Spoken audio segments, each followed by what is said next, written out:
तरंग पाचवा आणि पाचव्या तरंगाचं रहस्य. तर त्या रहस्याचा विचार आपण आजच्या पाठामध्ये करूया.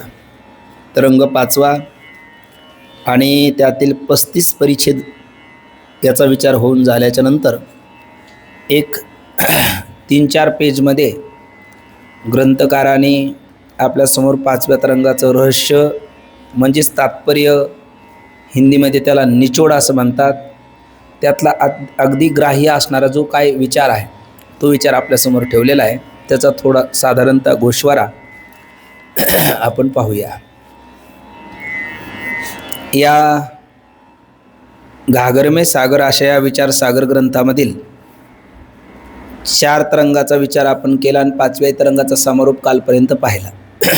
त्यामध्ये प्रथम तरंगामध्ये अनुबंधाचा संक्षेप आहे, द्वितीय तरंगामध्ये त्याचा अनुबंध चतुष्टयाचा विस्तार आहे, तृतीय तरंगामध्ये गुरु शिष्याचं लक्षण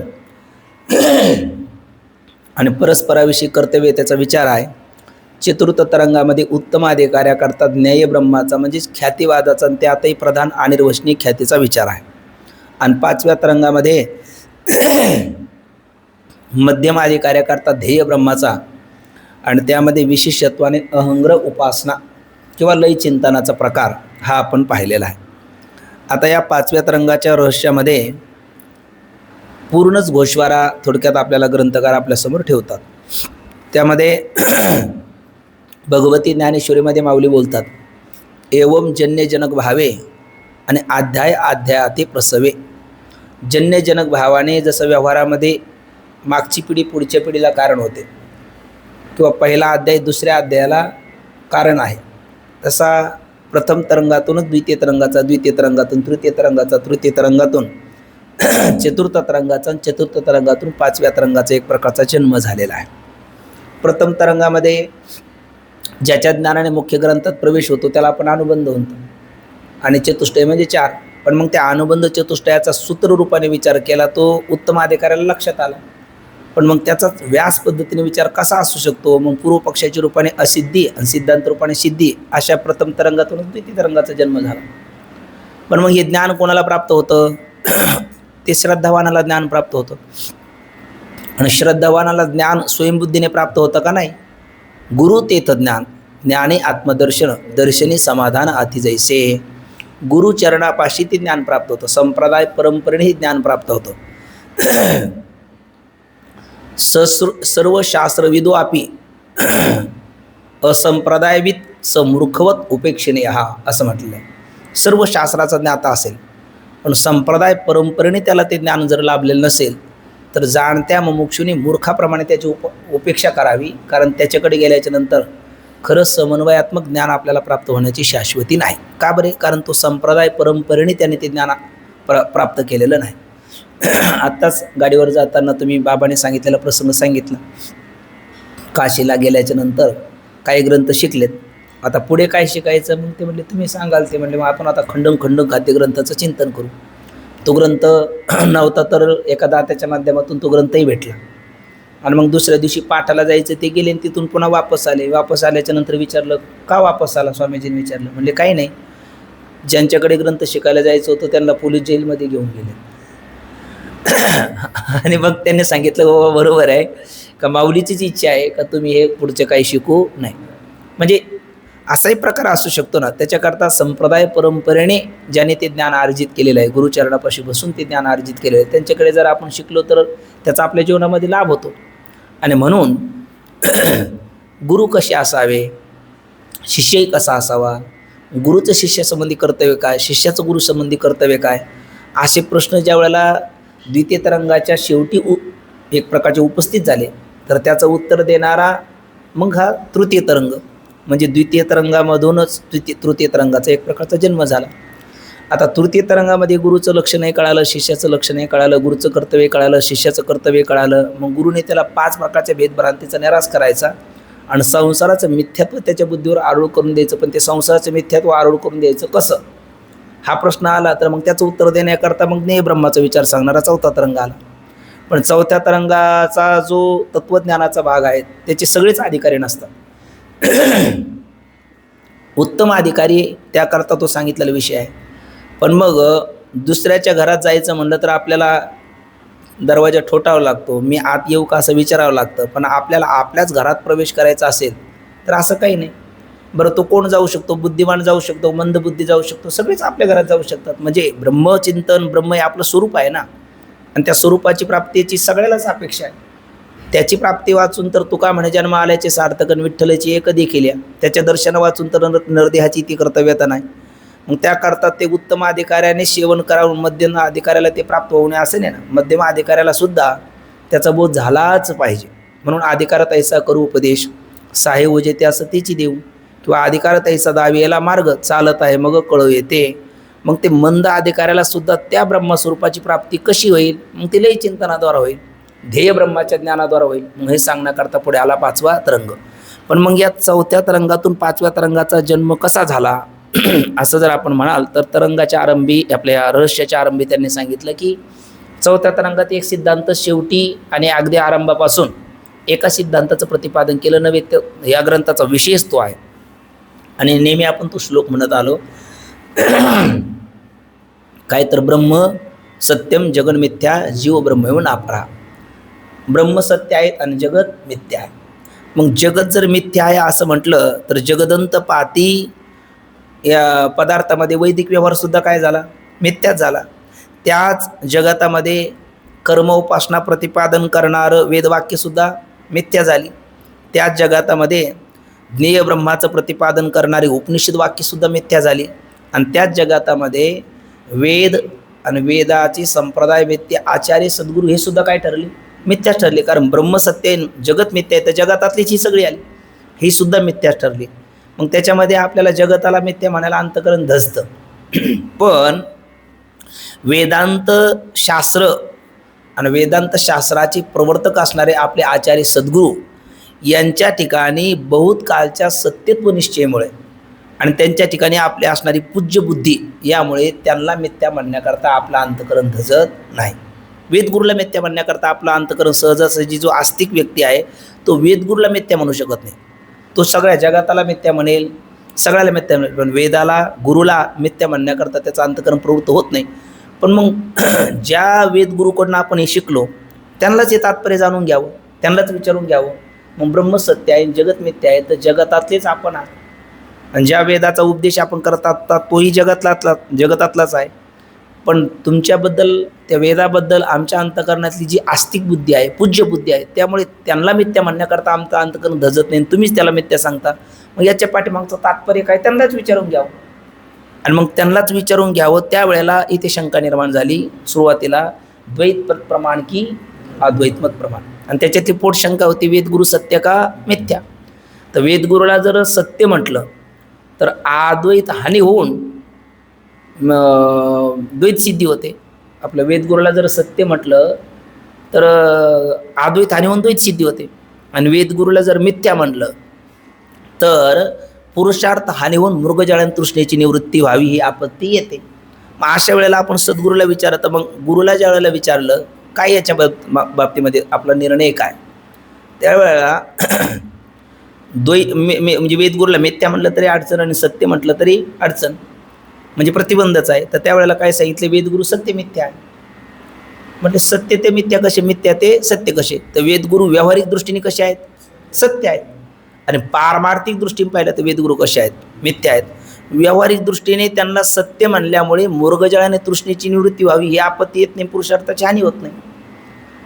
आणि पारमार्थिक दृष्टीने त्यांना मिथ्या म्हणल्यामुळे अद्वैताची हानी होऊन द्वैताची सिद्धी होत नाही. हे त्यातलं रहस्य गुरुदेवानेच पुन्हा उलगडा करून सांगितलं. म्हणजेच याचाच अर्थ काय? म्हणले सत्ता विचार. मग सत्ता विचार सांगताना ज्याची अवस्थांतराने निवृत्ती होती अशी स्वप्नाधिक पदार्थ, त्याची कोणती सत्ता? प्रातिभाषिक सत्ता. ज्याची ज्ञानांतरानेच निवृत्ती होती, ज्ञानाशिवाय त्याचा वाद होत नाही, अशा व्यवहारसृष्ट जागृतीची व्यावहारिक सत्ता. आणि ज्याच्याकडे अवस्थांतर होऊ दे नाही तर ज्ञानांतर होऊ दे, जे त्रिकाल अबाधित राहतं अशा ब्रह्माची पारमार्थिक सत्ता. अशा 3 सत्ता आपल्याला सांगितल्या. आणि मग वेदगुरू हे पारमार्थिक सत्तेच्या दृष्टीने पाहिलं तर ते वेदगुरू सत्य का मिथ्या? वेदगुरू मिथ्या. आणि मग जगतही पारमार्थिक दृष्टीने पाहिलं तर मिथ्या. आणि वेदगुरूपासून झालेल्या मिथ्या ज्ञानाने मिथ्या असणाऱ्या संसाराची निवृत्ती व्हायला हरकत नाही, कारण आपला सिद्धांत आहे समसत्ताक पदार्थ परस्पराला साधक बाधक होतात, विषम सत्ताक पदार्थ परस्पराला साधक बाधक होत नाही. मग पारमार्थिक सत्तेच्या दृष्टीने पाहिलं तर वेदगुरु मिथ्या, संसार मिथ्या आहे ना, आणि त्यांचे पण झालेलं ज्ञानही मिथ्या. आणि मग त्या वेदगुरूपासून झालेल्या मिथ्या ज्ञानाने मिथ्या संसाराची निवृत्ती व्हायला काहीच हरकत नाही समसत्ताक असल्यामुळे. तो म्हटलं मग मृगजळ मिथ्या का सत्य? म्हटले मृगजळ मिथ्या. मग मिथ्या वेदगुरूपासून झालेल्या मिथ्या ज्ञानाने मिथ्या संसाराची निवृत्ती होत असेल तर मिथ्या मृगजळाने तृष्णेची निवृत्ती झाली पाहिजे, बोलला होता की नाही पूर्वपक्ष. त्याला म्हटलं मिथ्या वेदगुरूपासून झालेल्या मिथ्या ज्ञानाने संसाराची निवृत्ती होईल, पण मिथ्या मृगजळाने तृष्णेची निवृत्ती होणार नाही. म्हणले का बरं? मग मिथ्या वेदगुरूपासून झाल्या मिथ्या संसाराची निवृत्ती होते मिथ्या ज्ञानाने, तर मिथ्या मृगजळाने तृष्णेची निवृत्ती का होत नाही? म्हटले वेदगुरू, संसार आणि ज्ञान हे सगळे काय आहेत? समसत्ताक आहे. जरी मिथ्या असले तरी ते काय आहेत? समसत्ताक आहे. आणि तृष्णा म्हणजे तहान, हा कोणाचा धर्म? प्राणाचा. आणि प्राण कुठल्या सत्तेतला? व्यावहारिक सत्तेतला. आणि मृगजळ कुठल्या सत्तेतलं? तर प्रातिभाषिक सत्तेतलं. ते विषम सत्ताक असल्यामुळे जरी मिथ्या असले तरी तृष्णेचं मिथ्यात्व कुठल्या सत्तेत? तृष्णेचं मिथ्यात्व कुठल्या सत्तेत? पारमार्थिक सत्तेच्या दृष्टीने पाहिलं तर व्यावहारिक तृष्णा मिथ्या, आणि पारमार्थिक सत्तेत न जाताही मृगजळ मिथ्या. म्हणजे मृगजळाच्या बद्दल मिथ्यात्व निश्चय होण्याकरता ब्रह्मज्ञान लागतं का? नाही.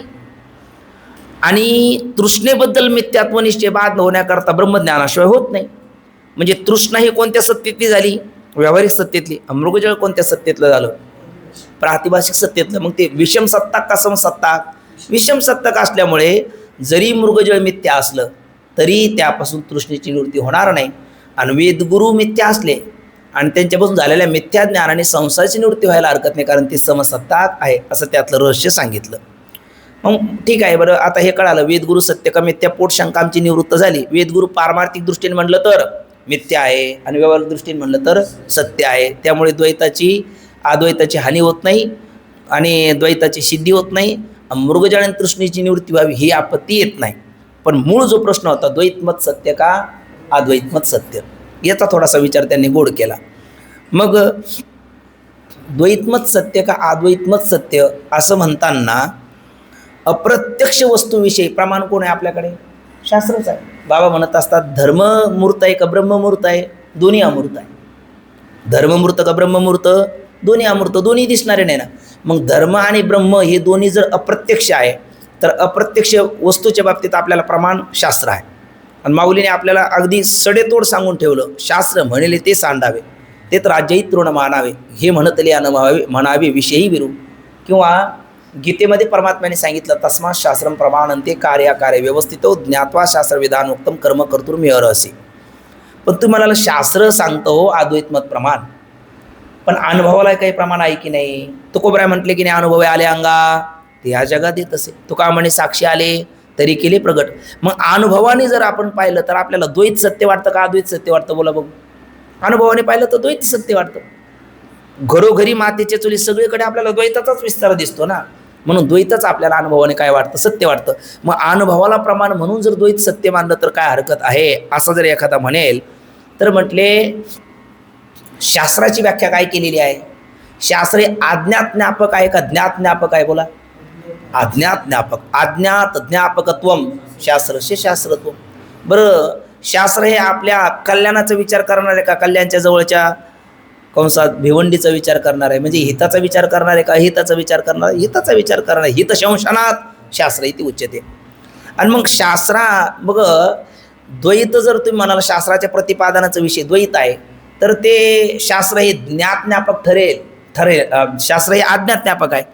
आणि शास्त्र जर द्वैत सांगत असेल तर ते शास्त्राचं शास्त्रत्व राहणार नाही, कारण जे जीवाला अज्ञात आहे त्याचं ज्ञान करून देतं शास्त्र. आणि द्वैताचं करता शास्त्र शिकावं लागतं काय? भगवत पूज्यपाद श्रीमद आद्याचार्य शंकराचार्याच्या जीवनातले एक प्रसंग आपले साधक हृदय संजीवनी डॉक्टर बाबा सांगत असतात. एक व्यक्ती आली, 12 वर्षे त्याने अध्ययन केलं काशीमध्ये, आणि भगवत पूज्यपाद आद्याचार्याच्याकडे आला आणि मला तुमच्यासोबत वाद घालायचा. आचार्य म्हटले वादाचा विषय काय? त्याने सांगितलं द्वैत सिद्ध करणार. आचार्य म्हटले गेले त्याच्यात काय पुरुषार्थ? म्हणले 12 वर्ष शिकलो मी, त्याच्यात काय पुरुषार्थ म्हणजे? बरं म्हणले, पण म्हणले 12 मिनटं थांबतोस? तो म्हटला 12 तास थांबतो, पण तुमच्यासोबत वाद घालायचा. आचार्य म्हटले आजचा दिवस आहे संन्यासीच्या मंगलाचा दिवस आहे.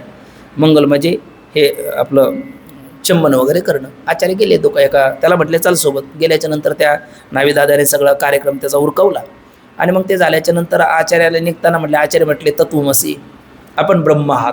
कोणाला? त्या नावीदादाला. तो नावी साष्टांग लोटांगण घालायला लागला, अहो आचार्य ब्रह्म कुठे, मी कुठे? मी असं ऐकून म्हटले सच्चिदानंदरूप ब्रह्म आहे, मी असंच जर दुःखरूप आहे, वाटीत पाणी सदा आमदाने, आपलं व्यवस्थित चाललंय, ते ब्रह्म कुठे ना आम्ही कुठं ना, असं का बरं आमचं? नाही असं म्हणू नका. बरं आचार्य म्हटले हो ठीक आहे येतो मी. आणि मग तो म्हणू लागला आता करू का वादाला सुरुवात? आचार्य म्हटले तू जर द्वैत सिद्ध करत असेल, काशीत 12 वर्ष राहून काशी करून तू काय सिद्ध करायला लागला? द्वैत सिद्ध करायला लागला. आणि नावीदादाने केस कापून सुद्धा काय सिद्ध केलं? द्वैत सिद्ध केलं. मग तुझ्यात आणि त्या नावीदादात काय फरक राहिला? 12 वर्ष काशीत राहून काय काशी केली तू? याचा अर्थ द्वैत सिद्ध करण्याकरता काही शास्त्र लागत नाही ना, ते स्वभावतच सिद्ध आहे. मग शास्त्राचं शास्त्रत्व राहणार नाही जर द्वैत प्रमाण मानलं तर, पहिली गोष्ट. दुसरी गोष्ट अशी आहे का तुम्ही म्हणाल पण प्रत्यक्ष प्रमाणाने काय सिद्ध होऊ लागलं? द्वैत सिद्ध होऊ लागलं. आणि मग द्वैत का मानायचं नाही? द्वैत तरी सिद्ध प्रमाणानेच होतं आणि अद्वैत तरी सिद्ध प्रमाणानेच होतं.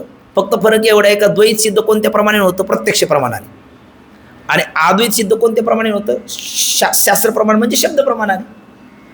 मग कोणतं प्रमाण प्रामाणिक मानावं असा प्रश्न पडला तर उत्तर आहे शास्त्र प्रमाणच आपण प्रामाणिक मानावं. प्रत्यक्ष प्रमाण प्रामाणिक मानून चालत नाही. म्हणले का? अहो म्हणले जोवरी तोवरी जंबुकरी गर्जना, जो त्या पंचनाना देखील नाही बाप. जंबुकाची म्हणजे कोल्याची उसाच्या रानामध्ये कोली कुठपर्यंत?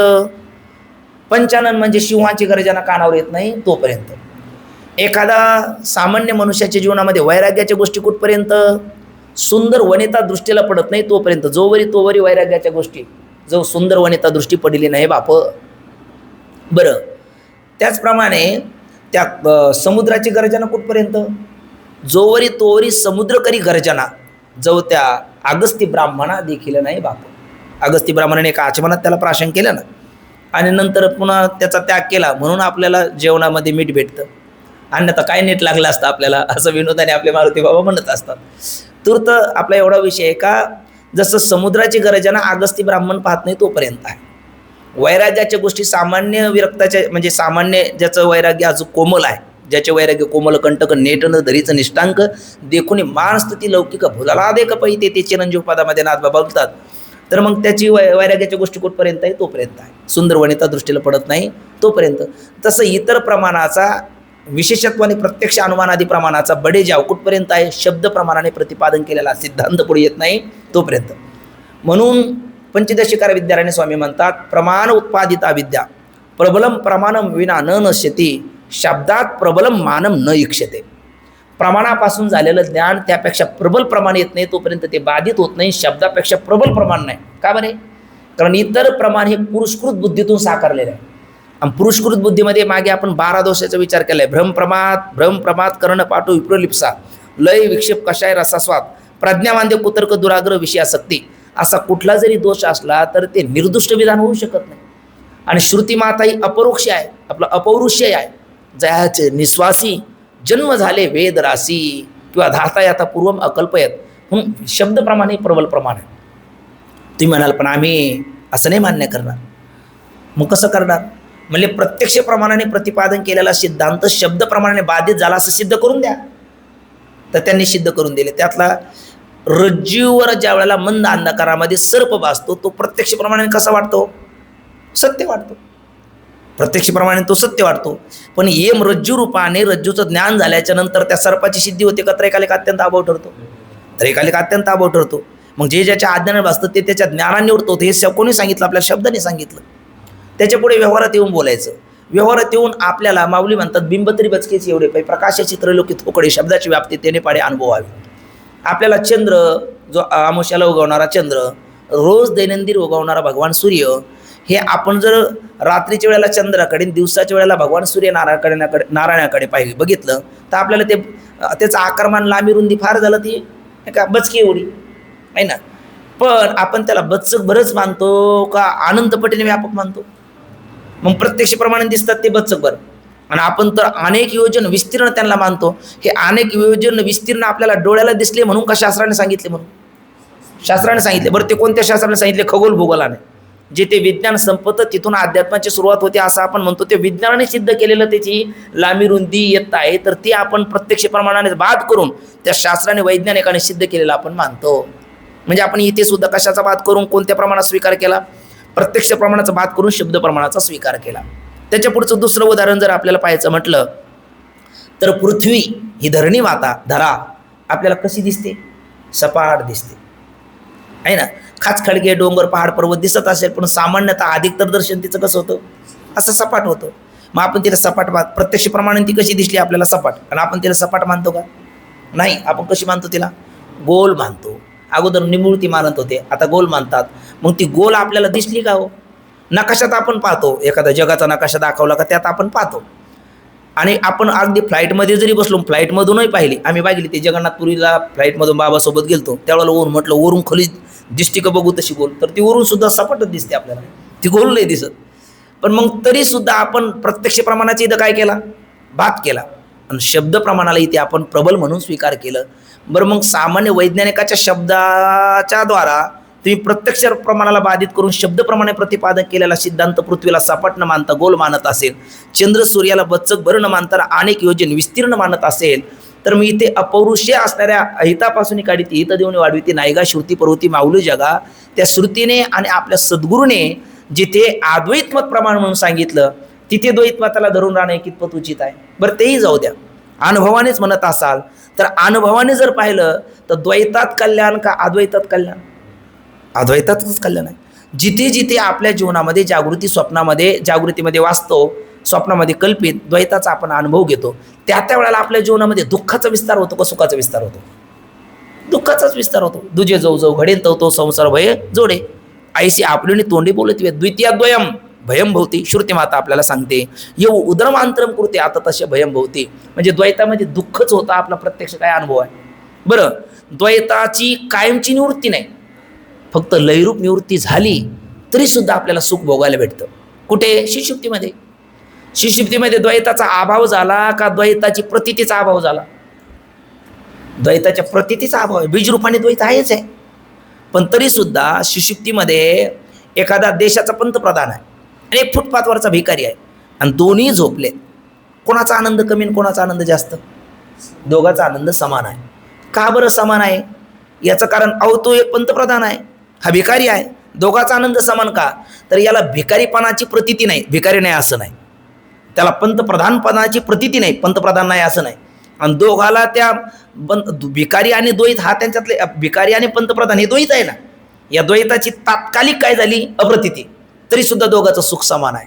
आणि जर या द्वैताची कायमचीच निवृत्ती झाली तर सांगा बरं दुःख कधी राहील? मग दुःख ते कैसे नाही स्वप्नाशी, भुक्तिमुक्ती झाली का आम्हारी दासी, त्याचे वर्म तू आम्हापाशी सुखे राहिलासी प्रेमाची याही रूपाने पाहिलं तर कोणतं मत प्रमाण मानलं पाहिजे? मग अद्वैत मतच प्रमाण मानलं पाहिजे, द्वैतमत प्रमाण मानता कामा नये. अहो म्हणले पण मग द्वैतमत सांगणारे आचार्य तेही ब्रह्मसूत्राचा आधार घेऊन बोलतात. रामानुजाचार्य, मध्वाचार्य, निंबर्काचार्य, वल्लभाचार्य हे द्वैतमत प्रतिपादन करतात, पण ते कशाचा आधार घेतात? ब्रह्मसूत्राचा, वेदाचा, उपनिषदाचाच आधार घेतात. आणि अद्वैत सांगणारे भगवत पूज्यपाद शंकराचार्य महाराज ते सुद्धा त्या ब्रह्मसूत्राचा, वेदाचा आधार घेऊनच बोलतात. मग आम्ही कोणाचं मत प्रमाण मानायचं? तर त्यावेळेला काय बोलले आपल्याला? त्या आचार्याचं प्रमाण मानू नये, भगवत पूज्यपाद शंकराचार्याचं प्रमाण मानावं. म्हणजे त्यांचं का प्रमाण मानावं? उत्तर दिलं होतं तत्वनिर्णयाच्या वेळेला ते वेदविरुद्ध अर्थाचं प्रमाण प्रतिपादन करतात, म्हणून त्यांचं मत प्रमाण मानू नये. आणि भगवत पूज्यपाद आद्य आचार्य तत्वनिर्णयाच्या वेळेला वेद विरुद्ध अर्थाचं नाही, ते वेदाने प्रतिपादित अर्थाचं प्रतिपादन करतात, म्हणून त्यांचं मत प्रमाण मानावं.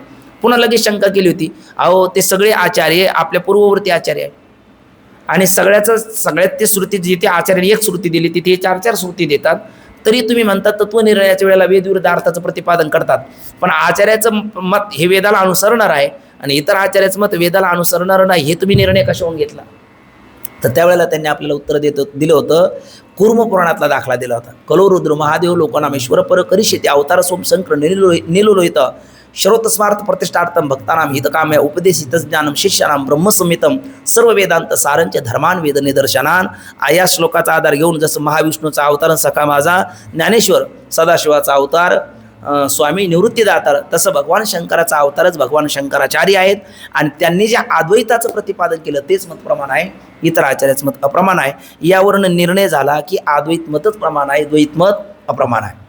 ठीक आहे, या दोन शंकेचं समाधान झालं. तिसरी शंका अशी आहे, मग इथे काय केलेलं आहे आता निश्चलदासजीने किंवा अन्य काही आचार्यांनी द्वैताचं खंडन केलं आहे आणि अद्वैताचं मंडन केलेलं आहे. म्हणजे एकाचं खंडन करताना एकाचं मंडन करता. पण मग अद्वैताचं खंडन करत असताना, अद्वैताचं मंडन करत असताना पंडित साधू निश्चलदासजी यांची भाषा ही आरेरावीची आहे का सौम्य आहे? थोडेसे जरा ते ज्या वेळेला ही इतर आचार्य जर ते तत्वनिर्णयाच्या वेळेला वेदविरुद्ध अर्थाचं प्रतिपादन करतात, हे म्हणणं म्हणजे त्यांच्यावर अगदी काळ शाहीचा डागच उडवणं आहे ना. आताच्या भाषेत त्याला म्हणतात ती आरेरावीची भाषा आहे निश्चलदासजीची. त्यांनी असं सौम्य मधुर कोमल, माऊली म्हणतात ना एरवी तरी मी मूर्खू, त्याला सुद्धा उकार लावणं असं केलेलं आहे. सिद्धांताच्या बाबतीत, प्रक्रियेच्या बाबतीत निश्चलदासजी तडजोड करतात, पण सिद्धांताच्या बाबतीत तडजोड करत नाही. एखादा जोडायला लागला तर तोडतात त्याला जवळ ठेवत नाही.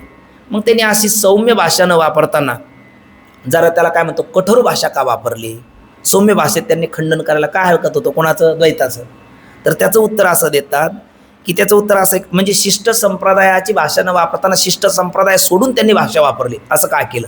अशी शंका घेऊन उत्तर देताना त्यांनी असं सांगितलं की मुळात पंडित साधू निश्चलदासजींनी वेगळं काहीच केलं नाही. टिट फॉर टॅट, जशास तसे, यथायक्ष तथा बली. शिष्ट संप्रदाय सोडून भाषा त्यांनीच वापरली. कोणाचं? पहिलं अद्वैत मताचं खंडन करताना या द्वैती आचार्यांनी जी भाषा वापरली ती शिष्ट संप्रदायाला धरून वापरली का शिष्ट संप्रदायाला सोडून वापरली? शिष्ट संप्रदायाला सोडून वापरली. मग त्यांनी जर शिष्ट संप्रदाय सोडून पहिली अद्वैत मत मंडित असताना सुद्धा खंडन करताना ते जर शिष्ट संप्रदाय सोडून भाषा प्रयोग करत असेल तर त्या आपलं मंडित मत मंडित करण्याकरता आणि खंडित मताचं खंडन करण्याकरता आम्ही शिष्ट संप्रदाय सोडून आम्ही भाषा बोललो तर त्यात काय बिघडलं? आणि नाही तर टिट फॉर टॅट, जसं यथायक्ष तथा बली.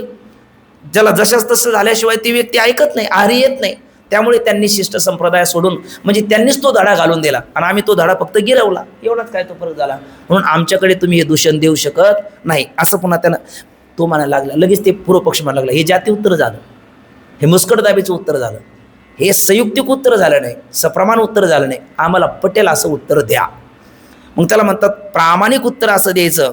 असं जर म्हटलं म्हणजे तर सर्वच आपल्याला आता हे किती आचार्याचे नावं घेतले? साधारण आपण 5 आचार्याचे नावं घेतले. भगवत पूज्यपाद श्रीमद आद्याचार्य शंकराचार्य, रामानुजाचार्य, मध्वाचार्य, निंबर्काचार्य, वल्लभाचार्य असे साधारण 5 आचार्याचे संप्रदाय अद्यापसुद्धा जगामध्ये न्यून अधिक प्रमाणामध्ये प्रसिद्ध आहे. आणि त्याच्यामध्ये ज्ञानोबराय ज्ञानेश्वरीत म्हणतात व्यासाचा मागो घेतू भाष्यकारा ती वाट पोसतू अयोगी न पोहतू के जाईल. जगद्गुरु तुकोबराय म्हणतात तुका करी प्रणिपात दंडवत आचार्य. नाथबाबा म्हणतात वंदू आचार्य शंकरू जो ग्रंथार्थ विवेक चतुरू सांडून कर्मठतेचा दिनकरू प्रबोध दिनकरू प्रकाशाला. आपल्या सगळ्या संतांनी आचार्य म्हणत असताना हे 5 आचार्य घेतले का भगवत पूज्यपाद शंकराचार्य घेतले? बोला, भगवत पूज्यपाद शंकराचार्य घेतले. म्हणजे याचा अर्थ कोणतं मत अप्रमाण आहे? अद्वैत मतच प्रमाण आहे. कोणतं मत अप्रमाण आहे? द्वैत मत अप्रमाण आहे. पण प्रश्न काय, फक्त सौम्य भाषेत खंडन का केलं नाही? तर त्याचं उत्तर एक तर दिलं, जशास तसे. त्यांनी संप्रदाय सोडून भाषेचा प्रयोग केला म्हणून यांना सुद्धा तसा करावा लागला. म्हटले जाती उत्तर झालं. संयुक्तिक उत्तर द्या. आता संयुक्तिक उत्तर असं आहे, ऐका. आपण बघा, आपल्याला आज शंकराचार्य डोळ्यासमोर आहे का इतर 4 आचार्य डोळ्यासमोर आहे? नाही, असं प्रत्यक्ष देहरूपाने दिसताना आपल्याला शंकराचार्य दिसतात का इतर 4 आचार्य दिसतात का? कोणी दिसत नाही डोळ्यासमोर. प्रत्यक्ष विग्रह रूपाने पाहिलं तर कोणतेच आचार्य डोळ्यासमोर नाही. मग या सगळ्या आचार्यांच्या 2 गोष्टी आपल्यासमोर आहे. त्यांनी ब्रह्मसूत्रावर उपनिषदावर लिहिलेली भाष्य आणि त्यांचं पूर्वसुरीने लिहून ठेवलेलं चरित्र, या 2 गोष्टी आपल्यासमोर आहे. एक भाष्य समोर आहे, त्यांचं एक चरित्र समोर आहे. आणि त्या चरित्र आणि त्या भाष्यावरूनच आपण निर्णय घेतो कोणतं मत प्रमाण मानलं पाहिजे, कोणतं मत अप्रमाण मानलं पाहिजे, कोणाला पूज्य मानलं पाहिजे, कोणाला अपूज्य मानलं पाहिजे. पण त्या चरित्र आणि भाष्यावरून जर आपण तर्क काढला, निष्कर्ष काढला, तर हे सर्वच आचार्य भगवत कृपा प्राप्त आहे किंवा साक्षात भगवंताचेच अवतार आहे. हे 2 वाक्य महत्त्वाचे. एकतर ते भगवत कृपा प्राप्त आहे, साक्षात भगवंताचे अवतार आहे, युक्त योगी कुटीतले महापुरुष आहे, नवे जगत कल्याणाकरताच या धरातलावरती ते सगळीच आचार्य अवतीर्ण झालेली आहेत. मग असं जर असेल तर तुम्ही कोणाचं मत अधिक पुरस्कार केला? भगवत पूज्यपाद शंकराचार्याचे. आणि इतर आचार्याचा काय करता? तिरस्कार करता, शंकराचार्याचा पुरस्कार करता. असं का? तर असं आहे, त्याचं उत्तर असं आहे की मुळात श्रुती मातेला द्वैत सांगायचं का अद्वैत सांगायचं? अद्वैतच सांगायचं. पण ही अद्वैत कुसरी विरळा जाणे. ज्ञानोबराय म्हणतात हरिपाठामध्ये, अद्वैताची कुसरी म्हणजे एक नाम हरी द्वैत नाम दुरी आणि अद्वैत कुसरी विरळा जाणे.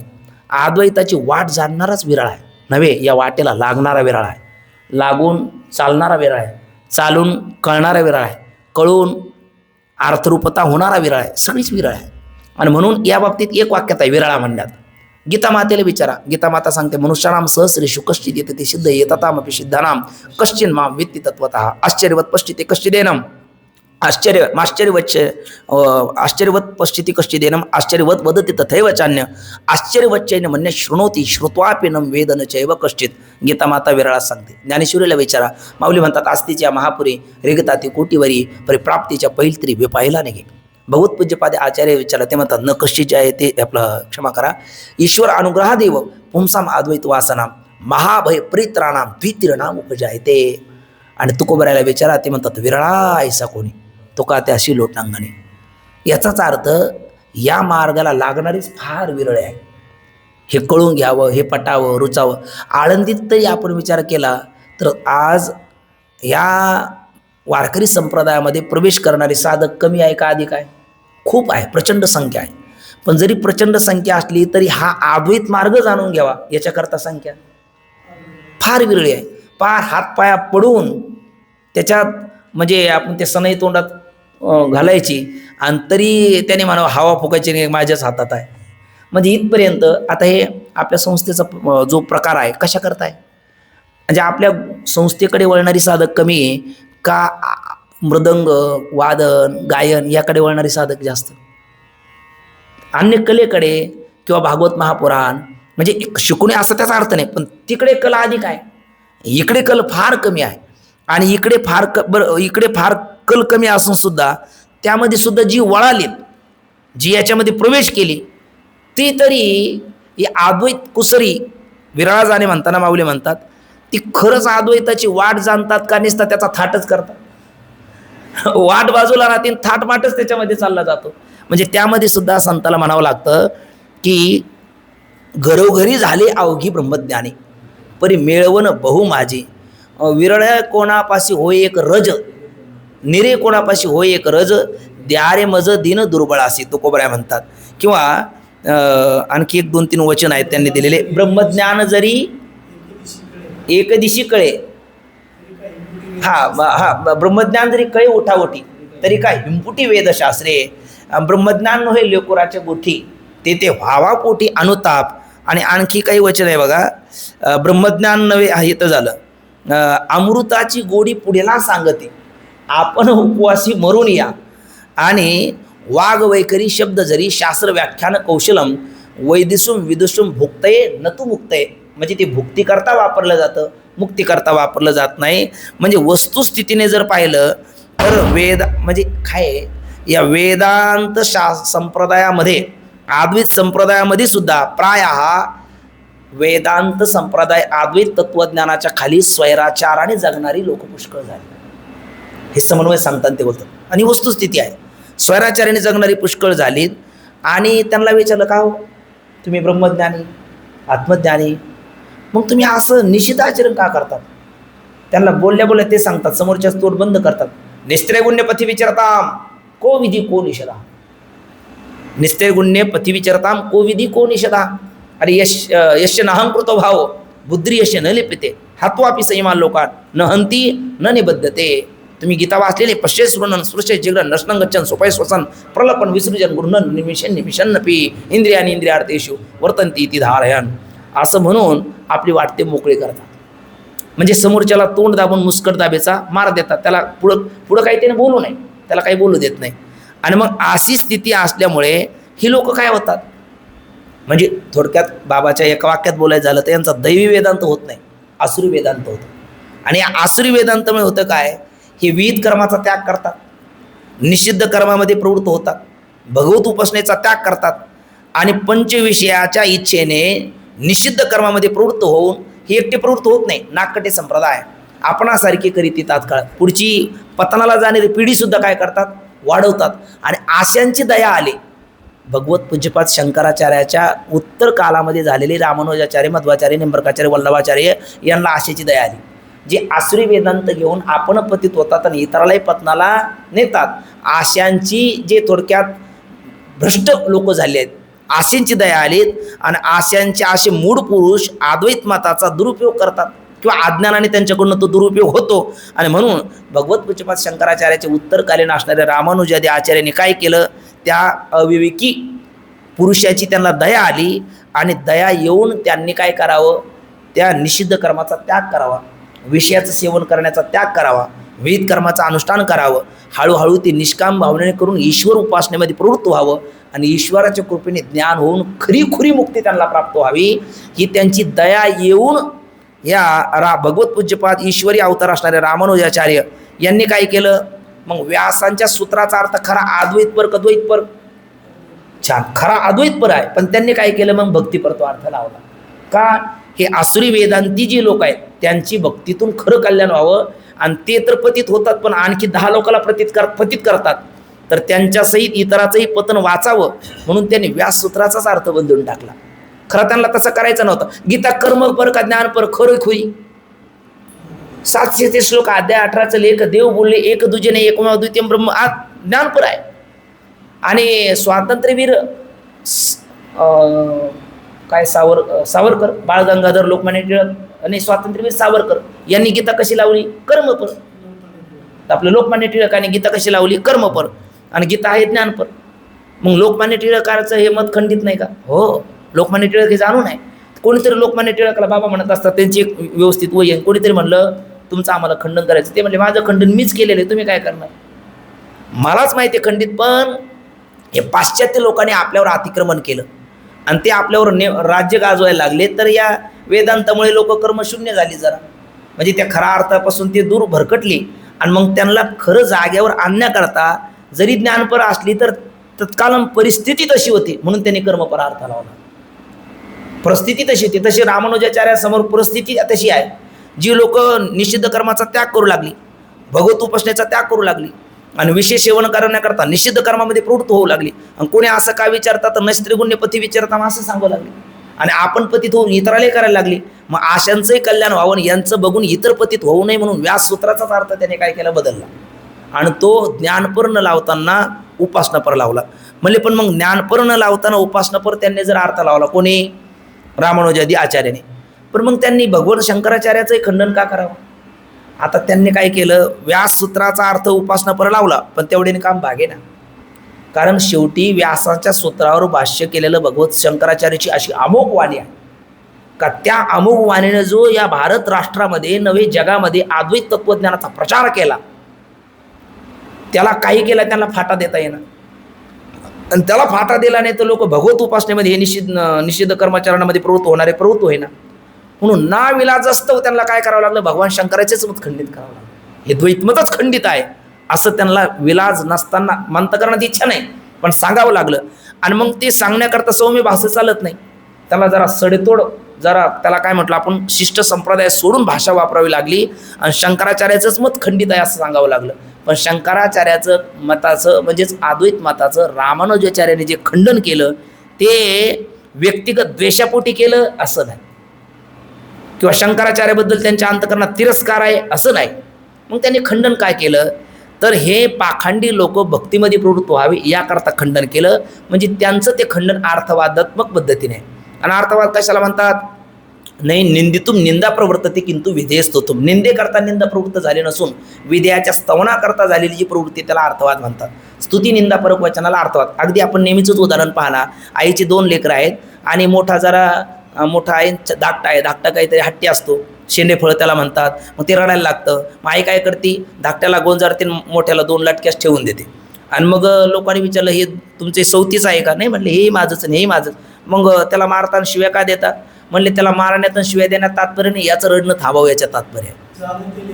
जाणते लेकरू माता लगी दूर धरू, कारण ते जाणत आहे ना, त्याच्यामुळे त्याला थोडीशी ती दूर धरते आणि धाकट्याला काय करते, जवळ करते. मग तसाच प्रकारे आहेत शंकराचार्य जाणते आहेत, त्यांना माहिती आहे खंडन कशा करता केलं आहे ना. मग हे जाणून शंकराचार्य ते अर्थवादात्मक आहे, त्याच्यामध्ये व्यक्तिद्वेष कुठला नाही. म्हणले हो पण ठीक आहे, रामानुजाचार्याचा समन्वय आम्हाला कळाला. मग शंकराचार्याने सुद्धा त्यांचं खंडन केलं. कोणाचं? रामानुजाचार्याचं. आणि ते खंडन करत असताना, त्या निश्चलदासजींनी त्यांचं खंडन करत असताना किंवा आचार्याने खंडन करत असताना त्यांनी सुद्धा शिष्ट संप्रदाय सोडून भाषा वापरली. त्याचं उत्तर काय देता? म्हणजे त्याचंही समन्वयाचं उत्तर असं आहे की भगवत पूज्यपाद श्रीमद आद्याचार्य शंकराचार्य यांच्यासमोर कोण आहेत? तर यांच्यासमोर आहे केवळ मोक्षार्थी जिज्ञासू, ज्याला माऊली तुकोबरायाच्या भाषेत काय मी उद्धार पाहावे ना काय कृपा करेल नारायण ऐशी तुम्ही सांगा संतजन करा समाधान चित्त माझे. त्याला मुक्ती अतिरिक्त दुसरं काहीच नको, केवळ आपल्याला मोक्ष पाहिजे. मग केवळ मोक्षार्थी असणारा जो जिज्ञासू आहे, त्या जिज्ञासूला मोक्ष कशाने होतो? केवळ अद्वैत ज्ञानाने होतो, जीव ब्रह्मैक्य ज्ञानाने होतो. आणि केवळ अद्वैत ज्ञानानेच मोक्ष होतो, कर्म उपासनाने मोक्ष होत नाही असं नाही, पण तो परंपरेने आहे. आणि जिज्ञासूला सद्य मुक्ती पाहिजे, साक्षात मुक्ती पाहिजे. आणि मग त्याला प्रतिबंध कोणतं मत करावं कोणतं करत होतं? वल्लभाचार्याचं मत, रामानुजाचार्याचं मत, हे भक्ती प्रांतातलं मत त्याला काय करत होतं? एक प्रकारचं प्रतिबंध करत होतं. म्हणून आचार्याला सुद्धा त्यांचं खंडन करावं लागलं.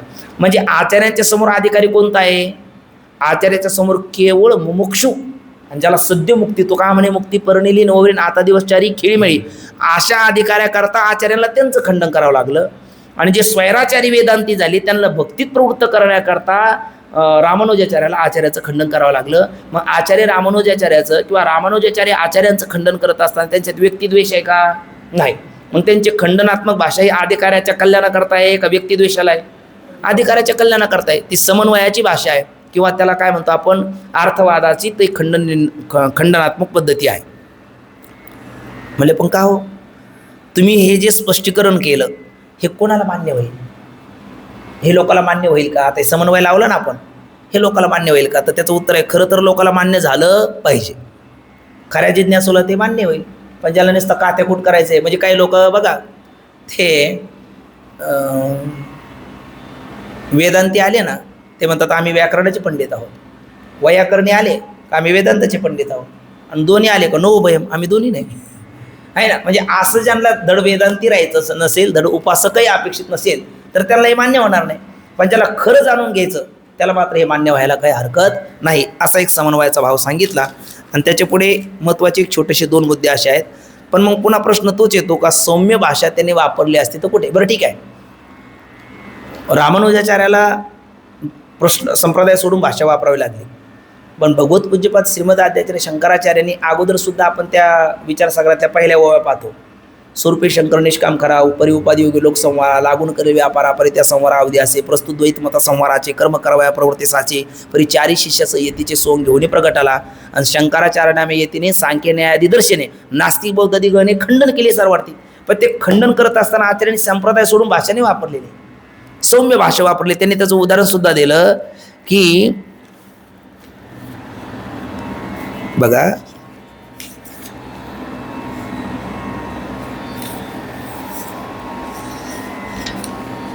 हा बाडमेवं ब्रवीषी निरंकुशत्वात्ते तुंडस्य नतु युं युपेतं ब्रवीषी.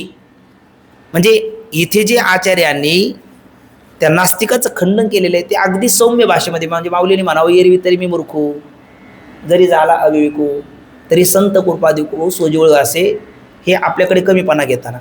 आणि अर्जुनाला देवाच्या मुखात शब्द ठेवताना नेनिसीच गावंडिया काय खूप धनंजया अंग सांडून छाया आलिंगी तुशिमा, हे जसे सौम्य गावंडिया गावंडळ हे बोललेत, तर हे सौम्य भाषेत. तसं आचार्य सौम्य भाषेत बोलले होत असताना तुम्ही सौम्य भाषात ती मर्यादा का ठेवली नाही? तर त्याचं उत्तर असं आहे की ती सौम्य भाषा जाणत्या पुरुषाच्या लक्षात येते. आपण तो काय म्हणतो, शहाण्याला शब्दाचा मार, जाणत्याच्या लक्षात येते. पण जी नेमती असतात ते लातोकी भूत बातोशी नाही मानते असं व्यवहारात म्हणतात. मग त्याच्यात एक सोपं उदाहरण त्यांनी दिलं ह्या रहस्यामध्ये. उदाहरण असं दिलं का एखादा पगारी नौकर असतो आणि त्या पगारी नौकराला सौम्य भाषा पचनी पडत नाही, त्याच्यावर त्याचा काही परिणाम होत नाही. त्याला तुम्ही म्हणा असं अहो आपल्याला असं करायचं आहे तसं करायचं आहे, सूर्यास्ताला जातो जरा पटकन उरकता हात घ्या बरं का, तो म्हणतो हो मालक, तुम्हाला काय लागलं बोला, तो असं बोलतो. पण मग एखादा दयाळू यजमान मालक काय करतो, जरा आतून त्याच्या अंतकरणात प्रेमच असतं, पण वरून जरा तो कठोरपणा दाखवतो आणि चांगले 4-5 महावाक्य त्यांना वापरतो, त्यांची 5 कुळ्याचा उद्धार करतो. आणि मग ते काय करतात, सूर्य अस्ताला जाण्या अगोदर 1 तास काम करून पूर्ण होतं. मग त्याच्या अंतकरणात त्यांच्याविषयी दया नाही का? आहे. पण तरी कडक भाषेचा अंमल का केला, तर त्याच्या कडक भाषेचा अंमल केल्याशिवाय ते कार्याची अंमलबजावणी करत नाही, म्हणून असं करावं लागतं. तसं भगवत पूज्यपाद शंकराचार्याला सुद्धा ज्या उपासनेमध्ये जी प्रवृत्त लोक आहेत आणि ते उपासनेचं मत केवळ मुमुक्षुला प्रतिबंध करणार आहे, ते केवळ मुमुक्षुला ते प्रतिबंधक होऊ नये म्हणून थोडंसं सडेतोड भाषा. बरं, त्यातही असं आहे, प्रक्रियेत तडजोड करावी का सिद्धांतात तडजोड करावी? प्रक्रियेत करावी, प्रक्रियेत काय हरकत नाही, पण सिद्धांतात तडजोड करावी. आपला सिद्धांत काय आहे, सुखा लागी जरी करशी तळमळ, तरी तू पंढरपुराशी जाय एक वेळ, मग तू आगवाचे सुखरूप होशी, जन्मोजन्मीचे दुःख विसरशी. आपलं पंढरपूरला जायला सांगितलं, पण एखादं म्हणेल पूरपूरच आहे, पंढरपूर काय गाणगापूर काय? पंढरपूरला तुम्ही दरवर्षी जातात, एवढ्या वर्षी गाणगापूरला जा. आणि त्यात काय होतं, इथनं तो चलता आहे, थोडंसं इधर थोडंसं उधर असं म्हणला. आणि हे जर आपण ऐकून घ्यायला लागलो तर आपण मग अशा वेळेला आपण मवळ भाषा वापर का जरा तर आहे की नाही, अशा वेळेला कडकच व्हावं लागेल ना. मग तसं आचार्यांनी सौम्य भाषेत त्यांचं खंडन कुठे केलं, जिथे प्रक्रियेत विरोध येतो तिथं. पण ज्यावेळेला सिद्धांताला विरोध येत असेल त्यावेळेला आचार्यसुद्धा भूमिका जरा कडकच घेतलेली आहे.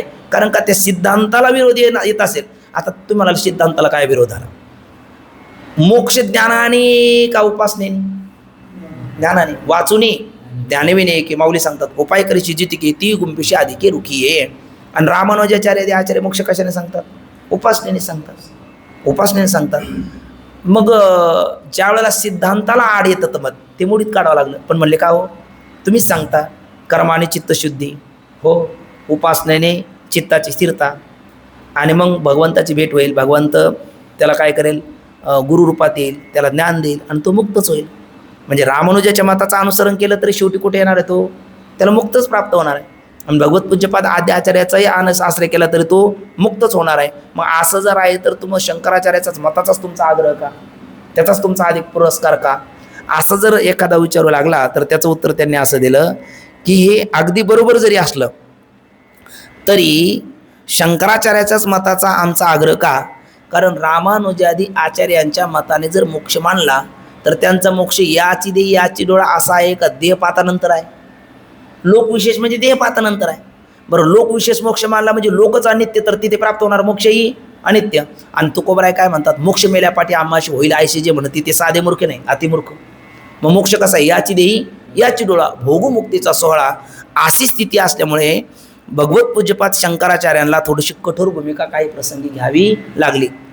आणि मग हे उत्तर दिलं ते समन्वयाचं उत्तर आहे. आणि याच्या उपर हे मान्य होईल का, तर हे उत्तर खरं तर मान्य व्हायला पाहिजे. पण जे अविचारी आहे, वृथाभाषी आहे, किंवा एखाद्या मताचा निष्कारण अभिनिवेश धारण करणारे आहे, त्यांना मात्र हे मत मान्य होणार नाही. पण जो खरा सच्चा अंतकरणाचा आहे, ज्याला खरं जाणून घ्यायचं आहे, त्याला मात्र हा समन्वय मान्य व्हायला हरकत नाही. आणि शेवटी मायाबद्दल विचार केला तर तो मायाबद्दलचा विचार आपण पुष्कळ विस्ताराने केलेला आहे. म्हणजे माया मानायची की मानायची नाही, तर त्याचं उत्तर आपण पाहिलं होतं का श्रुती मायाबद्दल 3 मतं पाहिली होती आपण. एक स्वाश्रया स्वविषया हे वेदांत मत आहे, आणि माया स्वतंत्र हे सांख्याचं मत आहे, आणि जीव आश्रय ब्रह्मविषय वाचस्पती मिश्राचं मत आहे. पण सांख्य मताने किंवा वाचस्पती मिश्राच्या मताने जर माया स्वीकारली तर अनिर्मोक्ष प्रसंग येतो, आणि वेदांत मताने माया स्वीकारली तर अनिर्मोक्ष प्रसंग येत नाही.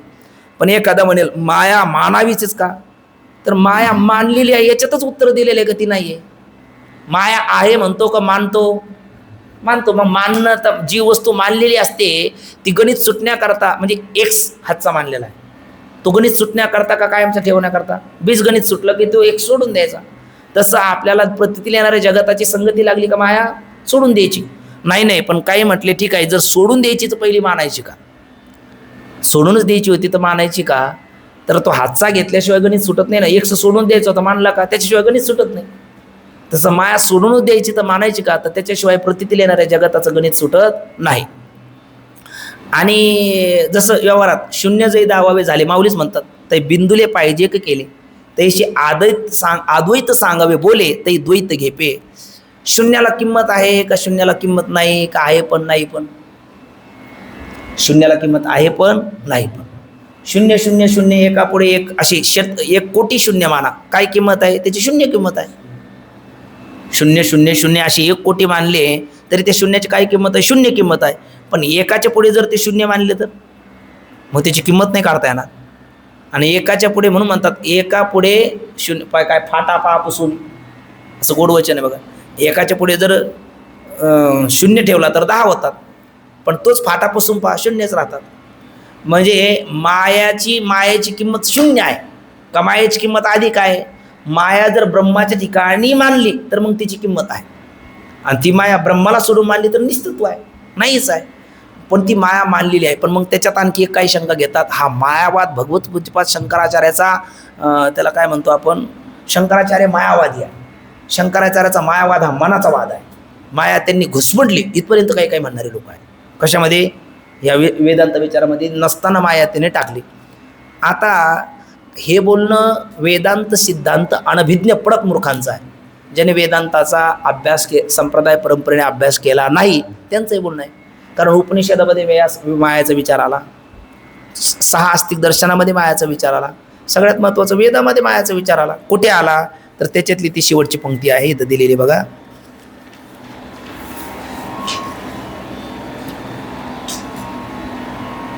हा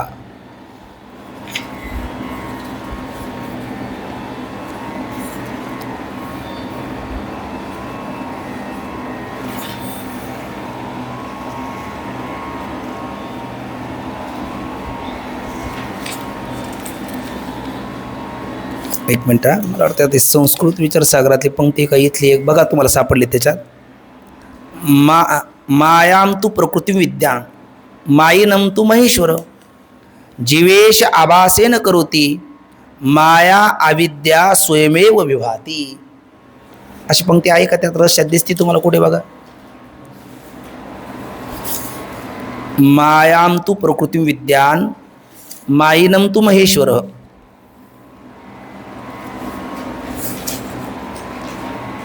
मायाम तू प्रकृती विद्या मायिनम तू महेश्वर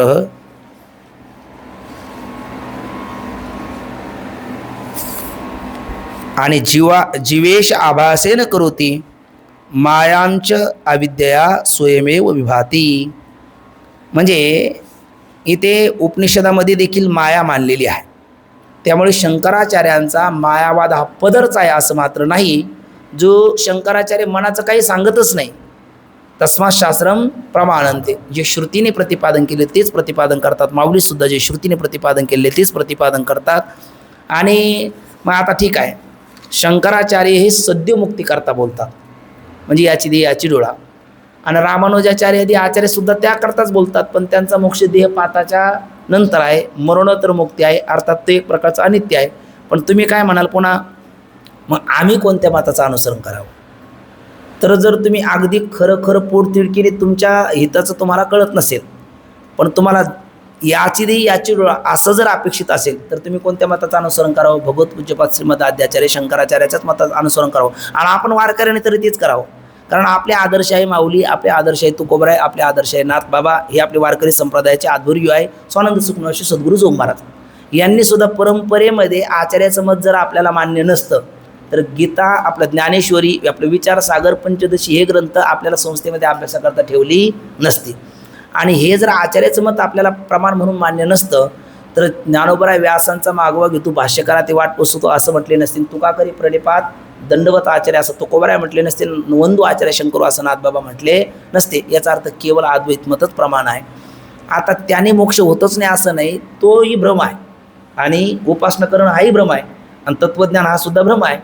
पण उपासना करणं हा काय आहे? दोन्ही संवादी भ्रम आहे. एकाच संसार करणं हा विसंवादी भ्रम आहे, आणि वेदांत विचार किंवा उपासना करणं हा संवादी भ्रम आहे. वेदांत विचाराने सद्यमुक्ती आहे, आणि उपासनेच्या द्वारा क्रममुक्ती आहे. आणि त्याचं उदाहरण त्यांनी दिलेलं आहे संवादी भ्रमाचं. दीपप्रभा मणिभ्रांती विसंवादी भ्रम उच्यते. मणिप्रभा मणिभ्रांती संवादी भ्रम उच्यते. दिव्याच्या प्रभेवर रत्नाचं भ्रम होणं हा विसंवादी भ्रम आहे, आणि रत्नाच्या प्रभेवर रत्नाचं भ्रम होणं हा संवादी भ्रम आहे. त्या संवादी भ्रमाच्या पद्धतीने पाहिलं तर रामानुजाचं मतही घ्यायला आपल्याला परंपरेने हरकत नाही. पण सिद्धांत म्हणून जर आपण त्यालाच कवटाळून बसलो तर मग मात्र वास्तव सिद्धांतापर्यंत आपल्याला जाता येणार नाही. कसं तर जसं पीठ काढलेल्या पाण्यालाच दूध म्हणून पियवू लागला आणि त्याच्यात समाधान मांडलं तर खऱ्या दुधापर्यंत तो जाणार नाही. या पद्धतीने असा या रहस्याचा थोडासा जमेल त्या पद्धतीने आपण गोषवारा पाहिला. आपल्या निवांत वेळेमध्ये प्रत्येक जणाने थोडंसं वाचून घेतलं का हाच गोषवाराचा रहस्य आपल्याला त्याच्यात भेटेल. उद्यापासून आपण मग 6व्या तरंगाच्या चिंतनाला आरंभ करूया. पुंडलिक वरदारी विठ्ठल, श्री ज्ञानदेव तुकाराम, पंढरीनाथ भगवान की जय, माऊली ज्ञानेश्वर महाराज की जय, जगद्गुरु तुकाराम महाराज की जय, सद्गुरु जोग महाराज की जय.